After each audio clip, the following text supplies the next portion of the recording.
Hey guys, Nick Stolberg here. It's been about 6 weeks or so since I've done my last update. And so I'm back in Haiti now and back here on the farm.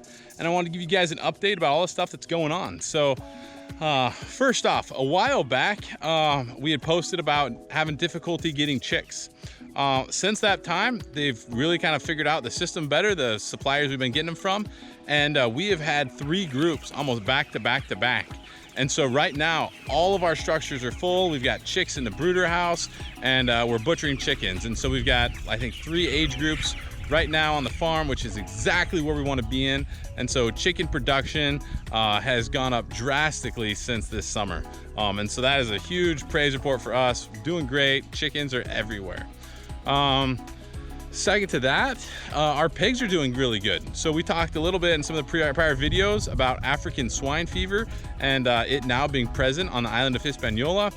Confirmed cases in the DR and lots of suspected cases in Haiti. We pretty much butchered all of our pigs except about 8 or 9, and they are still doing great and growing, and we're gonna keep our probably herd at about that level for the next good while. That's really cool that they're doing good because we have heard reports from areas not far from us where the pigs are all dying. And so it's really sad for all the farmers that have invested and worked hard to grow those pigs. But so far for us, our pigs have been okay. As far as cows are doing great. We went through this really dry summer. All the grass died off and it was pretty hard to feed them for a while. We were actually like chopping grass and bringing it into the cows, which is something we don't generally have to do. But the rains have come back. We've gotten several inches of rain over the last month. And as you can see behind me now, everything's green again and the cows are getting something to eat. We've also been butchering a few of the cows. We've got some beef in the freezers, which is really nice. So there's the chickens, the pigs, and the cow update. The crops. So we've done some cultivation this fall, not as much as we would have liked for some of the farmers in our neighborhood. But more excitingly, we did some cultivation on our farm. We talked about in some of the prior videos again, which I hope you're watching and subscribing to, because I don't want to have you to miss all this stuff. The field, about 3-acre field where we had corn, is now all planted with soybeans from the university students. They've all popped up. They're probably about 6-7 inches high right now. They're getting lots of water from the rain, and they're looking really good. Next week, we're gonna bring in the group of students comes back, and they're gonna be hoeing all the fields and getting rid of all the weeds. So that's really cool. For me, what I've been a little bit more focused on lately is working on the community center. Unfortunately, because of fuel shortages in the country, especially in the Cap-Haitian area, we haven't had enough fuel to really run our dump truck and our Bobcat to keep backfilling some of the holes that we dug out a few months ago. Hopefully we're able to get some fuel in the next little while, which I don't know if will be next week or next month, and get some more movement on that again.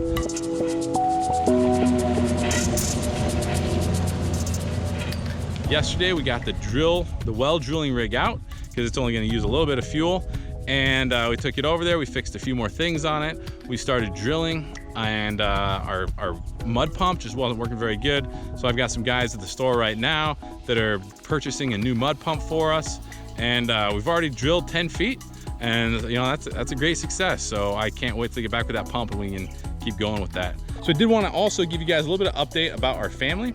Our family has decided to spend the next few months in the United States just because of the instability that's currently in Haiti. If you would like to help support us financially, we'd really appreciate it. This is a time that we weren't necessarily expecting, and living in the States is something that is a lot more expensive than living in Haiti, and so we will need to increase the small amount that we do receive from New Roots every month, and now more than ever is a great time to become a monthly supporter of New Roots. If you need more information about that, please reach out to me or Nikki via any social media forms that you use, and we would love to talk to you more about that.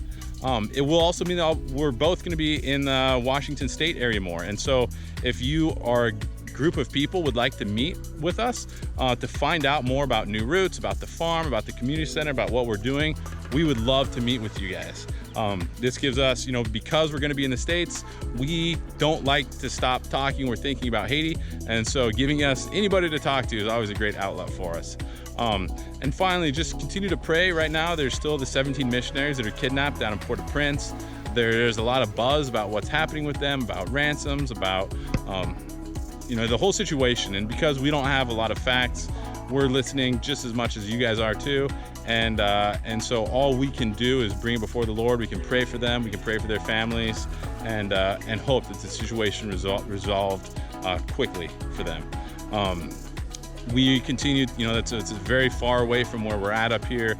The majority of the kidnappings and conflict in the country is down there, but we are genuinely concerned about the future of Haiti, and at this point we really don't know what's going to happen. Nobody does, and so what we can do is watch and pray and continue to participate in job creation, employment, creating dignity in people's lives. I think a few weeks ago everybody saw on the news that there was 10,000 Haitians down under a bridge in Texas. That is exactly why we're doing what we're doing here, to create opportunities for Haitians so that they don't have to leave Haiti. They don't have to leave behind their families to go find work elsewhere. Every time I heard that story, it just hit me that is why we're here doing what we do. And more important than ever, it just gets confirmed to us that this is where we're supposed to be, this is what we're supposed to be doing, but the next few months or year might look a lot differently. So we appreciate your prayers for our family. We appreciate your prayers for New Roots. Thank you guys for watching. If you haven't, please subscribe to the channel. We're going to keep pushing out some content over the next few weeks. We've got a lot going on down here, and thank you guys. Have a great day. Bye.